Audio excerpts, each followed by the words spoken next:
Olá, vamos dar continuidade. Vamos falar sobre o homicídio funcional, né? O presente inciso ele foi incluído no Código Penal pela Lei 13.142 de 2015. A finalidade de tornar mais severa, né, a pena do homicídio contra integrantes dos órgãos de segurança pública ou pessoas a este ligado pelo casamento, pela união estável ou também pelo parentesco. O homicídio contra integrantes dos órgãos de segurança pública é uma qualificadora do homicídio doloso, é competência do tribunal do júri, né? Razão pela qual deve ser submetida à votação pelos jurados. Além disso, esse delito ele tem natureza hedionda ao teor da regra contida no artigo 1º, inciso 1 da Lei 8.072 de 1990.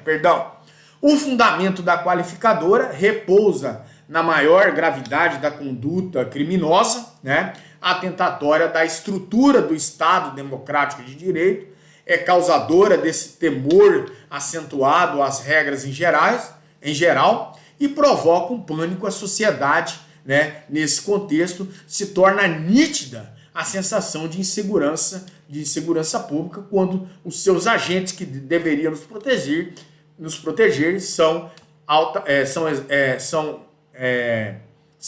executados em praça pública.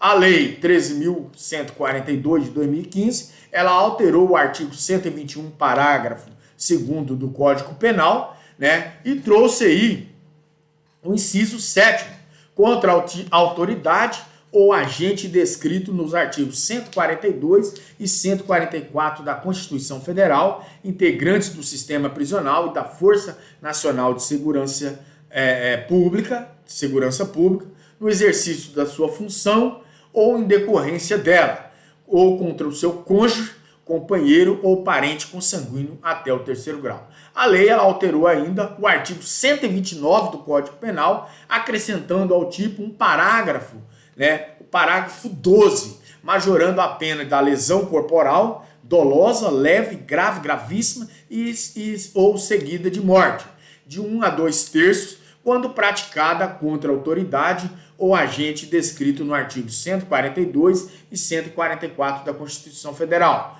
Por fim, foi alterada, né, a Lei 8.072/90, de modo que o homicídio e a lesão corporal gravíssima ou seguida de morte, quando praticada contra a autoridade ou agente descrito no artigo 142 e 144 da Constituição Federal, esses integrantes do sistema prisional, da Força Nacional de Segurança Pública, no exercício da sua função ou em decorrência dela, ou ainda contra o seu cônjuge, né, companheiro ou parente consanguíneo até o 3º grau, em razão dessa condição, passam a ser etiquetados como hediondos.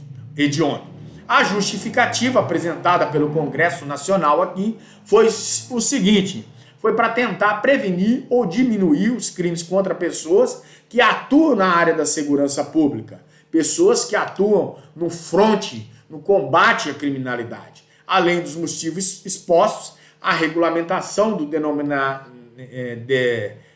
denominado crime funcional, do homicídio funcional, é resultado da valoração do funcionário público que trabalha com a segurança pública, conforme eu já explicitei. Vejamos aqui as circunstâncias que justificam a punição mais severa. Contra a autoridade ou agente descrito no artigo 142 e o 144 da Constituição Federal. Trata-se de uma norma penal em branco, de fundo constitucional, pois a descrição típica do artigo 121, parágrafo 2º, inciso 7º, será complementada pela Constituição Federal. O artigo 142 da Constituição Federal de 88 abrange as Forças Armadas, constituídas aí pela Marinha, o Exército, pela Aeronáutica, tá? Já o artigo 144, ele disciplina os órgãos de segurança pública, Polícia Federal, Polícia Rodoviária Federal, Polícia Ferroviária Federal, policiais civis, policiais militares e o corpo de bombeiro, e policiais militares, né? O Corpo de Bombeiros Militares também. Abrange os guardas civis, tá? Municipais e os metropolitanos, né? É uma pergunta até que se faria nesse contexto. E aí, segundo o professor Rogério Sanches, entende-se que estariam englobados aqui os guardas civis, artigo 144, parágrafo 8 da Constituição Federal. Além disso, o Estatuto dos Guardas Municipais enquadra os guardas civis como colaboradores dos órgãos de segurança pública aí. Integrantes do sistema prisional, né? Nessa categoria ingressam aí todos aqueles que atuam na esfera administrativa da execução da pena privativa de liberdade e da medida de segurança definitiva, tá? A internação em hospitais de custódia e de tratamento aí psiquiátrico, tá? Abrange não apenas os agentes presentes ali no dia a dia da execução penal, o diretor do presídio, o agente penitenciário, etc., mas os membros do Conselho Penitenciário, membros da Comissão de Exame Criminológico, tá? Nesse contexto aí. Nesse contexto, eu estarei abarcado aqui porque eu sou vice-presidente do Conselho da Comunidade, que pertence ao grupo do Conselho Penitenciário, tá? Os integrantes da Força Nacional de Segurança Pública, ela é formada pelos policiais e bombeiros dos grupos de elite dos estados, que submete a treinamento especial da Academia Nacional da Polícia Federal em Brasília. A Polícia da União, nesse contexto aqui, tá? Policial aposentado. O policial aposentado também pode ser vítima do homicídio funcional, e aqui é uma coisa muito importante que há de se verificar. Segundo o Rogério Greco, o professor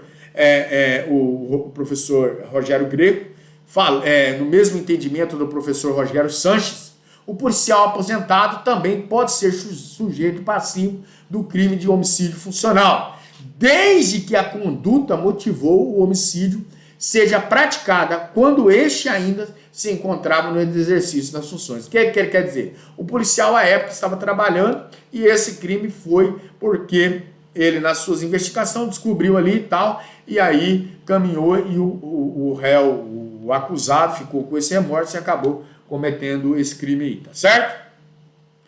Nesse contexto. Exemplo, o policial realizou a prisão de um determinado sujeito no último dia do seu exercício de trabalho. Depois, após ser solto, aquele procura o policial em virtude disso e realiza o homicídio do policial. Fica nítido aqui que o homicídio foi em decorrência da função. Uma segunda corrente, a corrente minoritária, não compartilha desse entendimento. Eles falam que o policial aposentado não é mais considerado uma autoridade. Contra o seu cônjuge, companheiro, parente consanguíneo até o 3º grau. Os crimes de homicídio e de lesão serão punidos mais severamente, a Lei 3.142 de 2015, contra o cônjuge, companheiro ou parente consanguíneo de 3º grau dos agentes descritos. Nos artigos 142 e 144 da Constituição Federal, os integrantes do sistema prisional e da Força Nacional de Segurança, a palavra cônjuge pressupõe o casamento entre a vítima e a pessoa ocupante da função pública. Termo companheiro, por sua vez, envolve as relações tanto entre os indivíduos de sexos diversos, os heteroafetivos, quanto os do mesmo sexo, os homoafetivos. A expressão parente consanguíneo até 3º grau engloba as relações em linha reta, tá?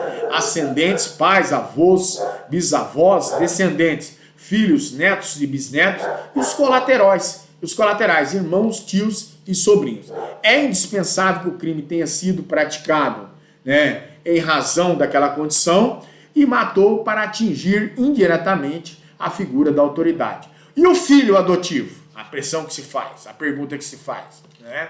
Se um filho adotivo do policial é morto como retaliação por a sua atuação funcional, haveria homicídio qualificado com base no artigo 121, parágrafo 2º, inciso 7º do Código Penal? Para o professor Rogério Sanches, os filhos adotivos não foram abrangidos pela referida lei.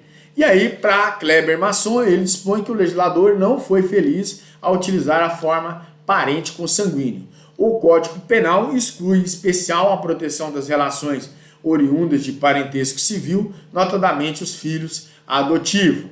Em outras palavras, é vedada a aplicação da qualificadora quando o homicídio foi cometido contra o filho adotivo da autoridade policial ou agente ali nele descrito no artigo 142 e nos artigos 142 e 144 da Constituição Federal. Destacando que em qualquer caso é imprescindível o quê? Um nexo. E esse nexo tem que haverá configuração. Deve ser incluído também os aposentados, tá? Homicídio híbrido, qualificado ou privilegiado. É possível a circunstância qualificadora, né? Quando essa circunstância for qualificadora de ordem objetiva, tá? O privilégio tem sempre natureza subjetiva. A posição do STF é que é o seguinte: a jurisprudência do STF é assente no sentido da conciliação entre o homicídio objetivamente qualificado e, ao mesmo tempo, subjetivamente privilegiado, né? O homicídio privilegiado questiona-se: esse é crime hediondo? Não. De acordo com o entendimento superior aí, dominante, né? A redação do artigo 1º, inciso 1 da Lei 8.072/90, que indicou como hediondo somente um homicídio simples, quando praticado em atividade de grupo de extermínio. Então, há a possibilidade aí da forma do homicídio ser qualificado e privilegiado, tá certo? O homicídio híbrido, esses dois, não é qualificado. Pluralidade de qualificadoras. Esse é o nosso último tópico desse último bloco nosso. Pluralidade de qualificadoras. É comum ouvirmos nos noticiários, né, a expressão crime duplamente qualificado. Isso significa o quê? E quais as consequências jurídicas tem? Né? Quer dizer que tivemos a incidência da pluralidade de qualificadoras. É na hipótese de estarem presentes aí duas ou mais qualificadoras. Exemplo: homicídio qualificado pelo motivo torpe, pelo meio cruel e pelo recurso que dificultou a defesa da vítima. 3 qualificadoras. O magistrado deve utilizar uma delas para qualificar o crime e as demais como agravante genérica na fase lá da dosimetria da pena. É uma posição do Supremo Tribunal Federal nesse contexto. Na hipótese de concorrência de qualificadoras, no mesmo tipo penal, uma delas deve ser utilizada para qualificar o crime e as demais serão consideradas como circunstâncias agravantes. Tá certo? Pessoal, chegamos ao final do nosso último bloco de hoje, tá? Logo mais à noite estaremos tirando eventuais dúvidas, tá? E também fazendo aquelas considerações da nossa primeira aula de hoje, tá? No mais, aguardo todos os senhores à noite para estarmos tirando eventuais dúvidas aí dessa primeira aula.